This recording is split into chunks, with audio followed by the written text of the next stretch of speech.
Hi. നമ്മളിങ്ങനെ മിണ്ടി മിണ്ടി പെട്ടെന്നൊരു ദിവസം ഞാനില്ല എന്നറിഞ്ഞാൽ നീ എന്ത് ചെയ്യും? എപ്പോഴെങ്കിലും ചിന്തിച്ചിട്ടുണ്ടോ? നമ്മുടെ ആത്മാവിനോട് ചേർത്ത് നമ്മൾ നിർത്തിയവർ, അവരുടെ ആത്മാവിനോട് നമ്മെ ചേർത്ത് നിർത്തുന്നവർ, അങ്ങനെയുള്ളവരൊക്കെ ഒരു പുലരി പിറന്നപ്പോൾ അല്ലെങ്കിൽ ഒരു അസ്തമയത്തോടൊപ്പം അവരും ഇല്ലാതായാൽ അപ്പോൾ നീ എന്ത് ചെയ്യും? അവരുടെ ഇല്ലായ്മയെക്കുറിച്ച് നീ ചിന്തിച്ചിട്ടുണ്ടോ?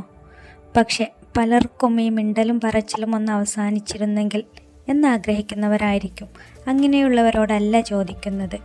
അങ്ങനെയുള്ളവരെ ഈ വക കാര്യങ്ങളൊന്നും ബാധിക്കുകയുമില്ല. മിണ്ടിയാലും മിണ്ടാതിരുന്നാലും അവർക്ക് പ്രത്യേകിച്ചൊന്നും സംഭവിക്കാനുണ്ടാകില്ല.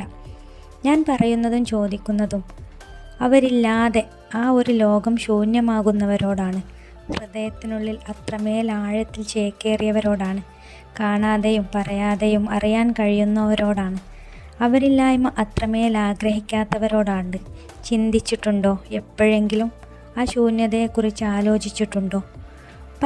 പലരും ഇല്ലാതാകുന്നത് ഒരുപക്ഷെ അറിയുക പോലുമില്ല. കാരണം വെറും ഓൺലൈൻ റിലേഷനുകളിൽ പെട്ടെന്നൊരു ദിവസം വിളിക്കുന്ന നമ്പർ സ്വിച്ച് ഓഫ് ആയാൽ, മെസ്സേജ് അയക്കുന്ന വാട്സപ്പിൽ മെസ്സേജ് ഡബിൾ ടിക്ക് ആകാതിരുന്നാൽ, ഇൻസ്റ്റയിലും മറ്റും റീൽസും സ്റ്റോറിയും പോസ്റ്റും കാണാതിരുന്നാൽ, പിന്നെയും ഒത്തിരി നാൾ കൂടി അവരെ വെയിറ്റ് ചെയ്തിട്ട് മറവിയുടെ കൂറ്റൻ കൂമ്പാരത്തിലേക്ക് തള്ളിവിടേണ്ടി വരും. കാരണം പല ഓൺലൈൻ ബന്ധങ്ങളിലും അവർ രണ്ടുപേർ മാത്രമേ അവരെ രണ്ടുപേരെയും കുറിച്ച് അറിയുന്നവരായുള്ളൂ. ഇങ്ങനെയാണേലും പലരും അവരില്ലെങ്കിലും അവരുള്ളതുപോലെ അങ്ങ് ജീവിക്കും. അവർക്കല്ലേ മിണ്ടാൻ കഴിയാത്തത്? നമുക്ക് മിണ്ടാലോ അവരോടെന്ന പോലെ. അവർ കേൾക്കുന്നുണ്ടെന്ന പോലെ നമുക്ക് മിണ്ടാലോ, പറയാലോ. ഞാൻ കണ്ടിട്ടുണ്ട് ഒറ്റയ്ക്ക് സംസാരിക്കുന്നവരെ. വല്ലാത്തൊരു അത്ഭുതം തോന്നും. വിട്ടുപിരിഞ്ഞിട്ട് വർഷങ്ങൾ കഴിഞ്ഞാലും ഓർമ്മയിൽ അങ്ങനെ ഇപ്പോൾ കൂടി കണ്ടുപിരിഞ്ഞവരെ പോലെ ജീവിക്കുന്നവർ. മറവിയുടെ ഓരത്തേക്ക് മാറ്റിവെക്കാതെ അവരില്ലായ്മ എന്നൊന്ന് എനിക്കില്ല എന്ന് ഉറപ്പിച്ച് ഓർമ്മകളുടെ വേദന തിന്ന് മരണം വരെയും കഴിയുന്നവർ. ഒരിക്കൽ ജീവനായിരുന്നവർ, ജീവനാളത്തിൻ്റെ ശ്വാസമായിരുന്നവർ. അവരില്ല എന്നത് നിങ്ങളെ ഭ്രാന്തിൻ്റെ പടിവാതിൽക്കൽ എത്തിക്കുന്നുണ്ടെങ്കിൽ അത് അപകടമാണ്. പതിയെ എല്ലാ അവസ്ഥയിൽ നിന്നും മൂവ് ഓൺ ചെയ്യാൻ കഴിയണം. മൂവ് ഓൺ ചെയ്തേ പറ്റൂ. ഒരുപാട് നാളുകളൊന്നും ഒരിക്കലും ഒന്നിൻ്റെ പേരിലായാലും അടച്ചു പൂട്ടിയിരിക്കരുത്.